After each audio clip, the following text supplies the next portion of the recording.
ఆవిడ మీద దాడి జరిగింది అని ఆవిడ చెప్పింది, కానీ దాడి ఇప్పుడు నాకు ఇక్కడ తగిలింది దెబ్బలు చూపిస్తుంది, కానీ ఎక్కడైనా దాడి చేసిన ఫుటేజ్ నేను చూపిస్తున్నాను మీకు ఫోటో. ఆవిడ ఎంత రౌడీజంతో వచ్చిందో అది ఫుటేజ్ అంటే. ఇది రౌడీ ఎవరెవరిని తీసుకొచ్చింది ఆవిడ? చూపిస్తాను. లావణ్య గారు ఆ వీడియో మీరు చూసారా ఒకసారి? శేఖర్ భాష మీరు ఏంటి ఆ వీడియో? మీరు రౌడీలు తీసుకొచ్చారా? నేను మా కార్లో వచ్చాను, బతికున్న నా బిడ్డను తీసుకొని వచ్చాను. నా పిల్లలు ఈ రోజున చచ్చిపోయారు. నేను ఈ రోజున బయటకు వచ్చేసి ఇంత ఇబ్బంది పడుతున్నాను.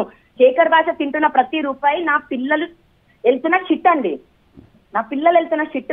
వాడు కొడుకు అని వాడి భార్య కానీ తింటున్న ప్రతి మెతుకు. ఆ కుక్కలకు కూడా డ్రగ్స్ తినిపించి చంపేసి ఉంటుంది. ఆ కుక్కలకు కూడా డ్రగ్స్ తినిపించి చంపేసి ఉంటుంది. అందుకనే ఇటువంటి మాటలని మాట్లాడుతోంది. ఆ నోట్లో నుంచి వచ్చేది షిట్. నీ నోట్లో నుంచి వచ్చేది షిట్, అంతకుమించి ఏముండదు నీ నోట్లో. డ్రగ్స్ తిని ఇప్పుడు టెస్ట్ చేయించండి. ఆవిడకి పాజిటివ్ రాకపోతే నన్ను అడగండి. సంగారెడ్డిలో కూర్చొని ఈవిడ ఏం చేస్తుందో అది అందరికీ తెలుసు. పోలీసులు ఒక డ్రగ్ పెడలర్ అని నువ్వే పెట్టావు. 40 రోజులు చెంచల్ కూడా జైల్లో పెట్టావు. ఊరికే పెట్టావా? డ్రగ్స్ పెడలర్ అని పెట్టావు. వరలక్ష్మి టిఫిన్ కేసులో ఆవిడ డ్రగ్ కన్స్యూమ్ చేసిన పెట్టావు. ప్రూవ్ కాకపోతే పోలీసులు జైల్లో ఎందుకు పెడతారండి? 45 రోజులు ఊరికే పెట్టరు కదా. మరి అటువంటి అంత డౌట్ ఉన్న మనిషికి ఒకవేళ నువ్వు వచ్చి కేసు పెట్టాలనుకున్నప్పుడు పోలీసులు డ్రగ్ టెస్ట్ చేయాలా వద్దా?